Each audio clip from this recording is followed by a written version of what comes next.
Good evening, ladies and gentlemen. We are back on a Tuesday night. Tuesday, which is becoming the favorite night of the week for people all over the world. They were just at the United Nations talking about what was the favorite night of the week, and they said tonight you can sit down with Brian S. Red. Brian, good evening. Hi, John. How are you? I am great. We are back. We're back to talk wedding music tonight. Yes, And we both have done like 3 weddings. at least. So we might actually know what we're talking about for once. Right. Maybe We'll see what we'll happens. see what happens. But tonight, gang, we're going to be talking about. We're going to set up some situations with some weddings and give you some ideas of some songs that you can use to segue out of some different. We're just going to talk about some instances at weddings and give you some songs that'll work with that. Then in our second segment tonight, we're going to talk about. We have some questions that were sent in about summer weddings and different things, and we're going to throw those at Brian and get his thoughts on that and share some thoughts. So. If you have some questions and such, we're probably we'll see if we can answer them quickly with this and they fit. Otherwise, if you have some questions that don't fit this, please put them in the comment section. I'll try to grab those and we'll put them into the second show tonight, which all those links are down in the description. So you can grab those later and not miss a thing. And I won't watch any. Don't like to know the questions before they're asked. So Exactly. I won't watch. If you ask a question, I will pay no attention to it. Yeah. Or you Until just. John asked me the question. Or what you do is you just take the first letter from the one word and switch it with the next one, and then it'll be. We'll figure it out. We always do. We're DJs. That's what we do. Echoes. Are we having problems with echoes, or are we? Echoes? I don't. Okay. I don't know. I don't think so. I think we should be solid. Yeah, it just echoes is all he said. Yeah. So, if we're having issues with the audio, gang, let us know. I don't think so. 2 windows open. Yeah, it happened to me too. Okay. Got Facebook open. He's got YouTube open. It's happened to us before. It does. It happened this week. It happened to somebody else this week. Exactly. We were quiet. We actually. I was wondering if the stream was actually going. We didn't have our. Hey, there it is twice. There was a lag, by the way. So we're responding to your responses. 30 seconds. Yep. If you're watching on YouTube, which is the best spot to watch because you've got the strongest connection there. But yeah, there is no echo. It's all good. No, all good. Okay, there must have been. Now he's coming back and saying it again because. Okay. So let's do this. Yeah, let's do this. Let's start out. So, Brian, the way I want to do this is to get us started with this is let's set up a hypothetical situation, and let's give let's come up with we'll talk about a couple, kind of describe them a little bit, and let's talk about how we would come out. Let's just start at the beginning. Right. Their dance, they just finished their first dance, and this particular couple that we're going to be talking about wants to go and they want to head into open dancing right after their first dance. Mm-hmm. So let's make this couple a little bit older. Okay. Let's put them at about 32 years old, somewhere in that, their early 30s. That's old. That is very old, but I don't know about you, but I'm running into that an awful lot in my world. The 18-year-olds, of course, they're just excited to go, back to the room and go boom and chicka bow wow. Sure. But these are the people who actually want to be around and dance. So let's make them a little bit older. Okay. Their guests are friends, family, but they've got more, more older. They don't really have any youngsters in the crowd. Okay. So, how are they doing on peers? Their peers. Let's say that we have more. Let's do it 2 ways at this point. Let's take one of them in an example where they would have more friends, more people their age. They made up a contingency, and then we'll go a second time with more where it's more family and few friends. Because again, I've seen both of those. It seems that it's one way or the other. Mm-hmm. So. Okay, this is mine. I'm going with this one first. Yep, you start with that, and we'll kind of debate and discuss. Okay, so our first slow song is whatever our first song is whatever slow song they've picked or a song they've picked for their first dance. What I like to do at my wedding receptions especially is I want to get the audience involved as soon as possible because they've been observing all day. They were at the ceremony watching that. They've sat through speeches and all kinds of stuff. So it's time to get them involved. The best way I've found to get an audience involved, especially if it's an older crowd, and you said there was an older crowd here, Yep. is to bring them out with an open dance slow song because everyone can hang with that. Mm-hmm. And even young people can hang with that. So I mean, a young couple will go out for a slow song after dinner too. You got to digest your meal. You don't want to go out there and do jump around by House of Pain right away, typically. Well, there goes mine. You've been drinking, so you know people are down for a slow track. The slow tracks I like to pick are songs that are familiar to everyone. So it might not be your favorite song, but you know it, and it's wedding appropriate. I usually go with Louis Armstrong's "What a Wonderful World" for. Mm-hmm. And I usually always use that tune, unless my client is specifically asking for it for like a special dance of some kind. Otherwise, that's my go-to track. So I do that. Let's put a thumbtack in that right there. Now that's when we're talking about a couple who has got an older crowd and they're in their 30s. Now let's take that couple and this is gonna be kind of a flowing show tonight, gang. Mm-hmm. Let's move that couple into their early 20s. So we're making them about 22, 23.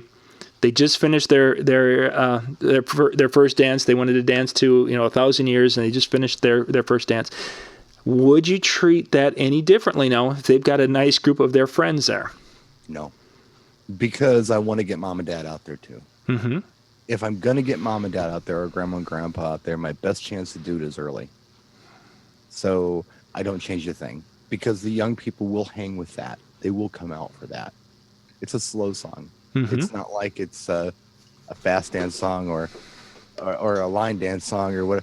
It's a slow song, so anyone can hang with it, and that's why I picked that tune, and that's why I do it when I do it. Mm-hmm. It changes after that slow song, depending on who's there and what's going on. That does change. I just want to, DJ City had a question. I want him to just give us a little bit more. I'm not understanding the question. What you just described, Brian, is pretty much how I would handle the same situation that I do a similar thing. The only difference I would have with that is if I have that younger crowd that has younger guys, and again, this is something observing on the floor while it's going. We're doing the first dance, and you've got the women generally are paying attention to that first dance. If there are many of those guys who are over drinking over at the bar or something to that effect, I would probably go with a little bit longer slow song than Louis Armstrong. The reason for that, my thought is that it's going to take them a few seconds for those ladies to go and grab that guy and drag them. Right. Now, do you set that slow song up and do anything beyond, ladies and gentlemen, here's Louis Armstrong? Do you do anything with that? Well, the first thing, I never say ladies and gentlemen. And I never announce songs. I don't do that. That's a radio DJ thing, and I don't have a reason to do that. Mm-hmm. This is what I do. This is how I open my dance floor. Let's say our couple's names are, I don't know, John and Bonnie. Mm-hmm. I will say, John and Bonnie would like to invite everyone to come out and join them on the dance floor. That's what I say. Mm-hmm. It's to the point. I don't say, ladies and gentlemen, at this time, John and Bonnie would like everyone to come out and join them on the dance floor. All I say is, John and Bonnie would now like everyone to come out and join them on the dance floor. And they come. And it's almost like it's a request from the bride and groom. It's not, but I say that it is. And they see it as that, so they come out. Oh, we don't want to disappoint them, so they come out. My take is very similar. For our second dance tonight, John and Bonnie have picked out a special slow song that they would like to share with you. Can you grab that significant other and bring them out on the dance floor and be part of the second spotlight dance with John and Bonnie? And right. And it goes. Yep. And it goes. And it goes. I mean, it's really all we're doing is using the bride and groom and a little guilt. This is our upper Midwest, the passive aggressiveness that we learned from our mamas. That's basically what it is, yeah. John and Bonnie really would like you on the dance floor. They want you out here. I have no interest in this at all. If you could make some time for them, I mean, they only just put this party on for you, but I understand. They do want them out there. They want everyone to have a good time. So it's not really a lie. It's just, I'm just giving them a lot of information. I'm really digging deep to get it. But no, it's John and Bonnie would not like everyone to come out and join them on the dance floor. Oh, we're joining John and Bonnie on the dance floor. That's another thing. So boom, they come. Mm-hmm. So magic. Now, in a situation, say the couple said, we want to do our first dance, a younger crowd, or they're in their 20s, and they're like, Brian, after our first dance, I want you to hit them with something and just make the crowd go. So what you're saying is they don't want any slow tunes. They don't want a slow song after that. I've had this situation. Okay. It really depends on who's in the audience. Now, I live in Milwaukee. We have a very large German and Polish population. I mean, culturally, we are German and Polish in Milwaukee. I say we. I'm an import, but no, I am. I'm not from here originally, and I have nothing to do with that. But the people who live here, I mean, we have high schools called things like Pulaski. I mean, if that gives you an idea of how Polish this place is. So, yeah, and where I live, my community is a Polish neighborhood, an old Polish neighborhood. My home was built 111 years ago. So it's very deep rooted in that. And so polka is kind of a big thing. So if it's locals, and I find this stuff out, I ask my clients, where are your guests from? Where is your family from? And if they're from here and they have a last name that ends with a ski, then I know that I can do a polka and it's going to be good. They're going to dig it. It's even if you've lived here for a long time, it's just something that you know. Kind of like if you live in Miami and you know salsa. It's like that. You don't have to be Cuban, but you live in Miami and it's part of the culture. So if it's a local thing, we do that. And I can totally get away with that. And polkas are a little different than anything else that you're ever going to do because they're really fast. They are. And most of the people who really enjoy the polkas are going to be the people who are like 70 plus. And they're not going to be able to hang on the dance floor for a fast song for 3.5 minutes. So you got to pick something that's short for them because they will dance to the end. Now, whether or not you give them a heart attack or not is up to you. You've got to be careful and play a nice short one for them. So that's my thing regionally. That's what I would do with that crowd. But if I didn't have that crowd, or they weren't into that, or they weren't feeling that, or maybe, I don't know, maybe they were affluent, for lack of a better word. I'd do something a little different. And the tune that I have found that it's really universal, you can use it after the slow song that I mentioned before, or you can skip the slow song and put it on the one that I like. Everyone seems to know it. It's contemporary, so it's familiar, but it's a throwback tune, so it's kind of cool, and everybody kind of Pharrell's Happy. That is my opening tune that I will put on, and everyone knows it. It's like the new old-time rock and roll. Very much so. Big. So I do that one. By the way, I don't play old-time rock and roll anymore. No one asks for it. I don't play it. But I do Pharrell's Happy, either after the add-on slow song or in place of that slow song to get everyone on the floor. And by the way, bringing the people out for that slow song, you mentioned, hey, I like to play something a little longer. It takes a while to get them to the dance floor. I don't care how long it takes them to get to the dance floor because once they're there, they're going to dance to Pharrell's Happy anyway. Yep, exactly. Yeah, we should have finished that thought that once they're there, that's the key is we just need to get them there within that last. It's bait. What a wonderful world is bait. That's a good way to describe it. It's, I've got the bait. They've taken the bait. They're coming. Whether or not they make it in time to dance to it, that's not my problem. Because once they get there, I've got something else for them they're going to like. Okay, we got a couple of questions here that we'll deal with right here. Brian, you mentioned, of course, Louis Armstrong. Slow song that I would be looking for a longer one is I Hope You Dance is one that I would go to. Could I have this dance if I'm into that crowd? If I'm into... that's a nice one. Let's talk about that song for a minute. Yeah, go ahead. The Anne Marie tune? Yeah. Yep. Okay, that's really great for if you've got a country audience. Yep. That's a really good one to play. And even if you have an older crowd that's not into country, they're going to like it because that song is technically a waltz. Exactly. So that's a really good selection. Yep, you've got your an older song, it's high recognition, it's a waltz, and it's from a country artist. I mean, the only thing it could have better is that if the dog would have died in the midst of it, and the truck would have been up on blocks. It's not a sad country song. No, at all. It isn't. It isn't. But yeah, you're right. It's a country tune, but it was also a top 40 tune. Yeah, full song, and it's a waltz. So it's a great selection. And Anne Marie is a very non-threatening artist, Very much so. So that would be between, could I have Could have that this dance, and then I Hope You Dance are probably my two. Right. There are other songs, and we've talked about these in our other shows, that are great slow songs that I would certainly never put there. One in particular, I want to mention this because I had someone ask me the other day, because they'd never played Remember When from Alan Jackson. Mm-hmm. And that is such a great song. This is not the place for that, because Remember When is a very emotional song for people who know it. Yeah. Because it's a powerful emotional. So anyway, you want to make sure when you're starting the night out that you're sending, a non-threatening slow song. That and whatever you send out there, or especially early evening, whatever your style is, it doesn't matter. There's no right or wrong answer here. We all have our own style and methods. Make it familiar to everyone, not just a one group of people. Make it familiar to everyone, and that's my first 45 minutes. It's always familiar to everyone. I don't play anything obscure in that first 45 minutes. For sure. For sure.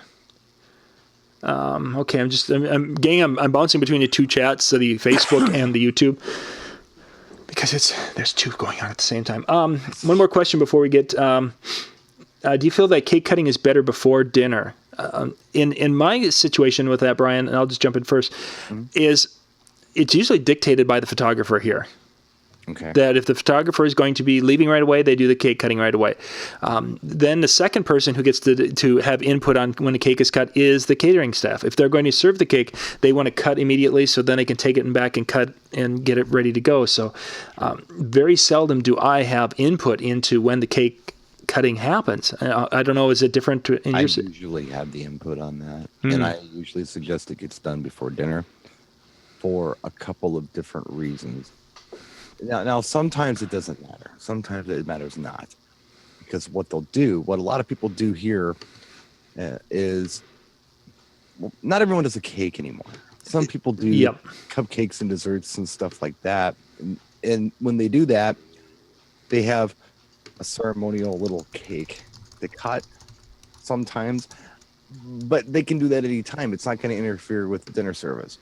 So they can do it, after, or they could do it to open speeches if they want to, which is what I suggest.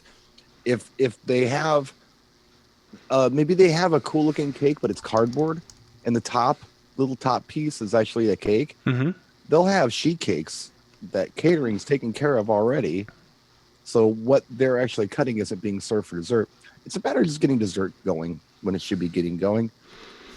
But either I have them into the room, cut the cake before they sit down so catering can cut it up. Or if it's a pretty fake cake or a small cake or whatever, I'll wait until everyone's served for dinner, and I'll have them cut the cake to open speeches and dessert. Either way, I'll do it depending on what the situation is. But usually I do have input on that. Yeah, that's odd, but yeah, I look back. I think it was about 4 or 5 years ago when I used to have input on it, but it just hasn't happened. I don't know if it's just because of a world of crummy DJs coming through. They've probably got it together in catering a little better than they used to. But here, it depends. Sometimes they've got it worked out different, and then I'll ask the qualifying questions. Do you have that sheet cake back there? By the way, just for the record, I hate weddings. Don't take that the wrong way. Yep. Oh, okay? I understand. Don't take that the wrong way. I don't hate DJing weddings. Okay. I just don't get excited about anybody's wedding because I don't like them. So the stuff that happens at a wedding, I love it when people dance and have a good time. Mm-hmm. But all this pageantry, I can't stand it. Mm-hmm. I can't stand it. So what I like to do is have it run as smoothly as possible so I can get it over with and get on with the fun stuff. Sure. So for that reason, when I do talk to my clients, and I do a lot of weddings, and a lot of my clients know that I would rather not get married myself, let's get this over with nice, smooth, efficiently, and get on with the party. Joey had a question on the YouTube. We're going to answer that one in our second session because that's a great one, and I think we need to dig into that one a little bit more. So I moved it into the 9:30 to 10 o'clock show. Good question, Owen. We will definitely. I think we'll have some good stuff for you on that. And now they're talking. They're going to talk about it. And you guys can chat about it, and we'll get to that. So, okay. On with the wedding. Is that siren in your background? Dude, I live in the hood, man. Okay, I'm just gonna say, Thug Life. I saw that. Thug By Life. the way, guys, if you did not see Brian, did you put that video up today? I put it up yesterday. Yesterday, okay, because I saw it today. You guys got to go check out Brian's YouTube channel. He had a really cool. He starts out going to buy ice cream, and this is part of really happened doing YouTube videos. This happens, man. You're doing something, and all of a sudden you're like, here is a video waiting right here, and I did it last night.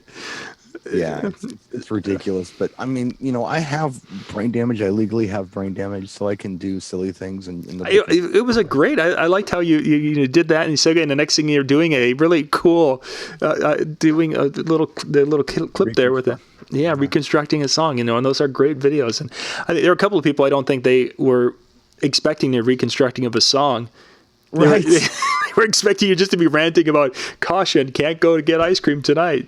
No, we were it was cool. So, but anyway, yeah, if you have a chance to watch that video, have a look. It's on YouTube and Facebook. Yeah, I'm gonna. For those of you guys, a couple of you asked about a link to the channel, and I'll get you that here.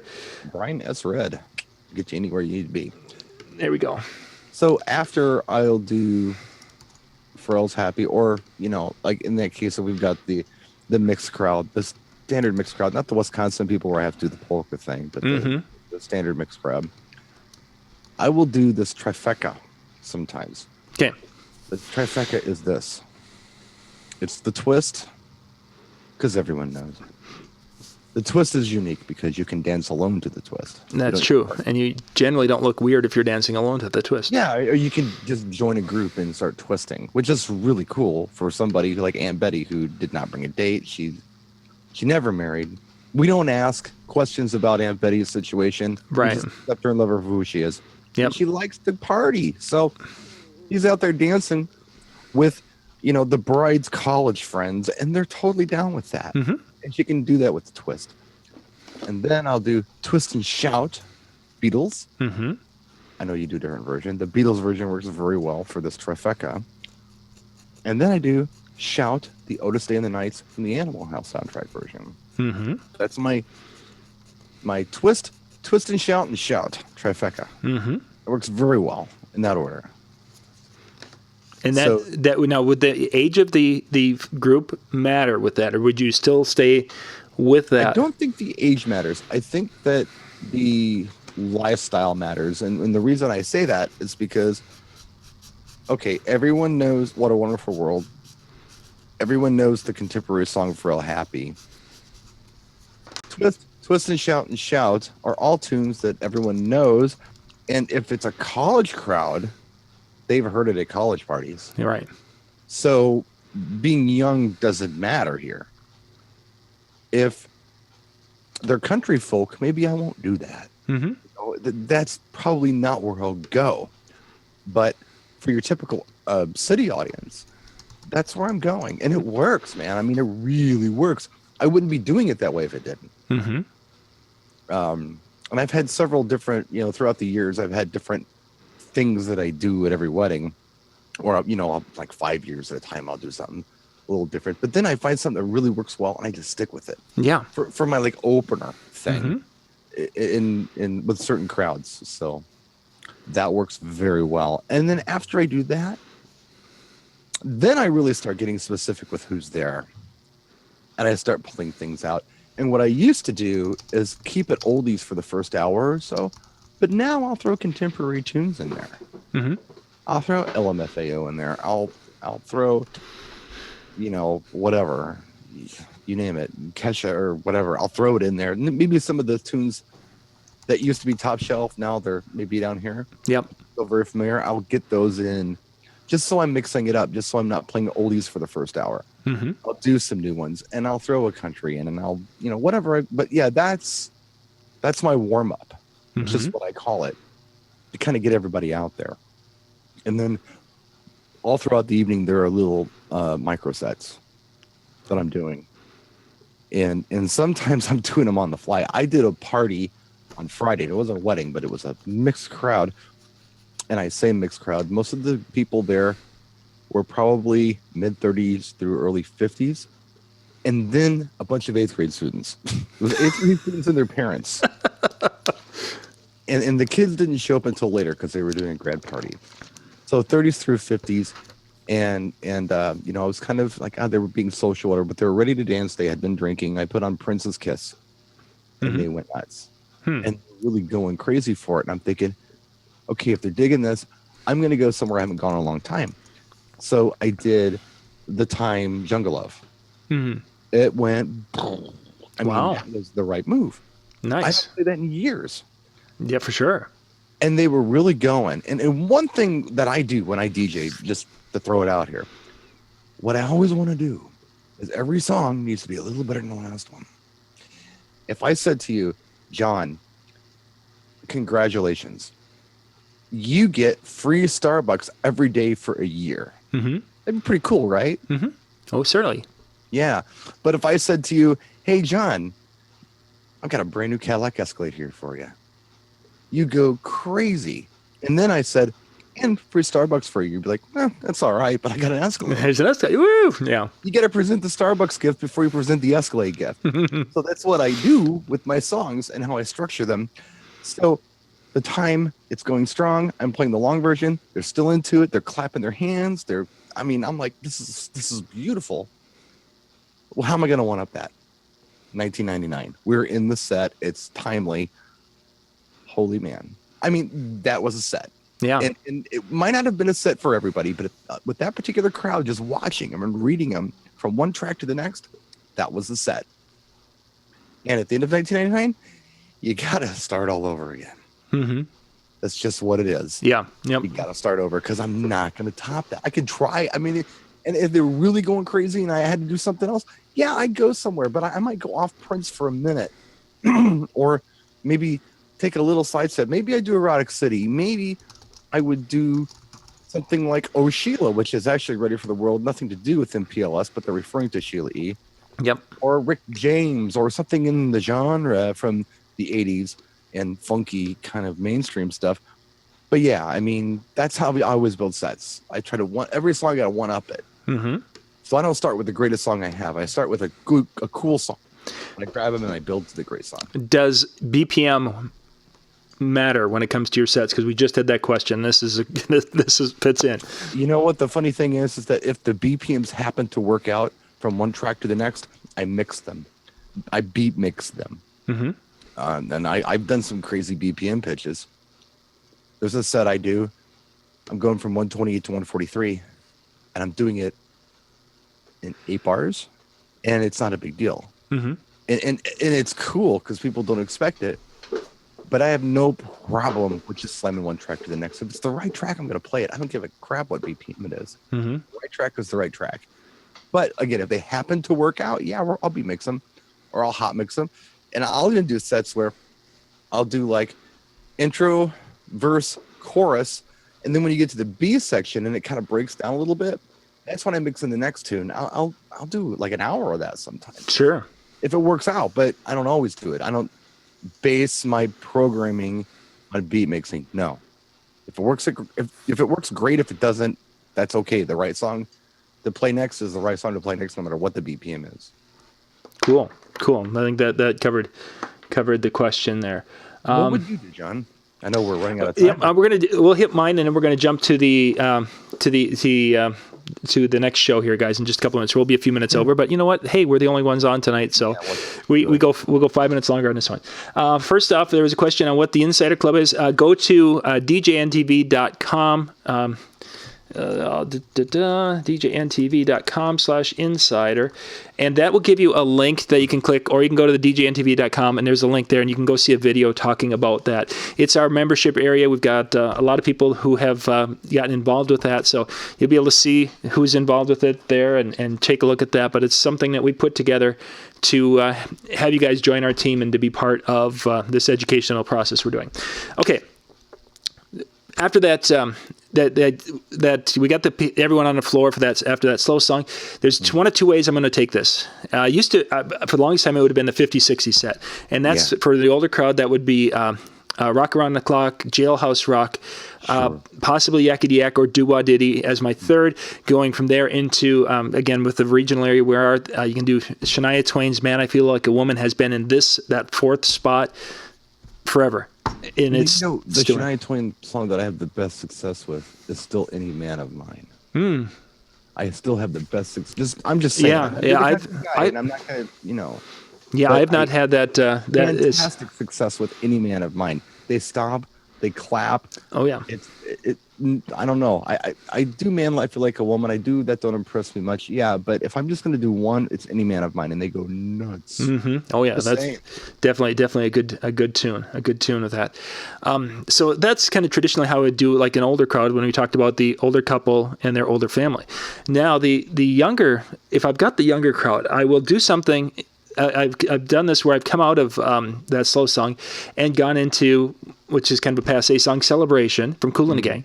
But I don't want to just play the song because you'll have people like, oh, and they'll turn around and leave the floor. This is, if it's, again, I'm looking at the crowd, I'm looking at the age, and I'm thinking, okay, I need something that's going to grab them, but I want to be able to still have that recognition in that age. I'm going to do Celebration, and immediately it's like, okay, we'll get everyone hands in the air. We're gonna and who all think and do a shout out to the bride and groom, or do something like that, or someone. If we've got a best man out there and he's going to do it, hey, who wants to see Brent, the best man? He's going to do an incredible disco move. Brent, go! Just to have it so it's engaging the guests and to give them basically, because there's that intro to the song, and I don't want to lose people in that intro. So we're going to do something. We're going to engage them and get them into the song. Once they're into the song, then we can go for a little while, and then we can bridge into.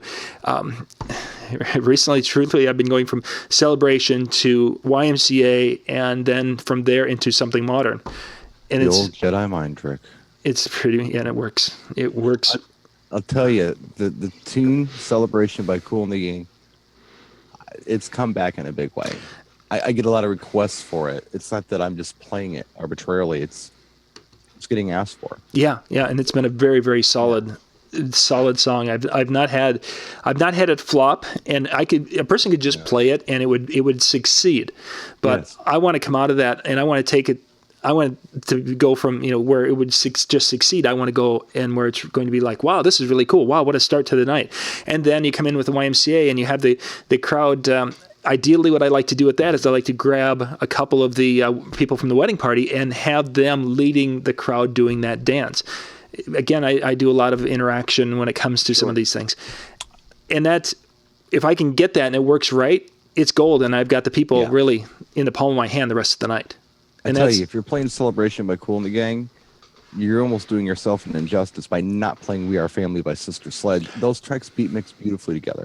The keys work together, and you can interchange them either way. You can go from We Are Family to Celebration, or Celebration into We Are Family. And if you're nervous about doing Celebration, if you think you might lose them, do We Are Family first, and then beat mix that intro and the first 8 bars at the outro of We Are Family, and it's seamless. I don't even know what to hit them. Yeah. I do the same thing with like Brick House and play that funky music at the breakdown at the end of Brick House. The bam bam bam bam bam bam rolls right over that beautifully, flawlessly. They don't even know that they think it's the same song. It goes so well. Speaking of beat mixing, those work very well together. That's just a few things that I do. And that generally, though, I'm doing that 50s, 60s, and then when I come into that later, we had mentioned that when we did the disc where we talked about that the show. So actually, that I did that after our show, not at a wedding, and it went really well. It's like, wow, these do line up really nice. Yeah, they do. That guy knows what he's talking about. It's magic.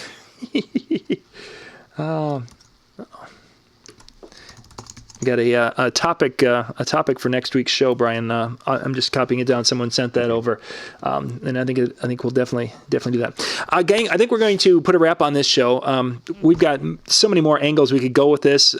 Coming out of a little bit later, you mentioned a lot of your little mini kind of micro sets or mini sets. I don't remember how you rephrase that. Yeah, or mini micro, doesn't matter. I think that's going to be. I think that's something we should look at and talk about. Let's make that into a future show in a couple of weeks and such. But gang, we're going to wrap this up. I think, did I just put the link in? No, that's not the right link. I'm going to put the link for show 2 in the side chat here. It's going to be a second one, so that way these are all searchable and findable, and you don't have to watch one to watch the other. That is going to be show 2 in about 3 to 4 minutes, so we're going to wrap up here, and we will see you guys on the other side in just a couple of minutes. Thanks for watching.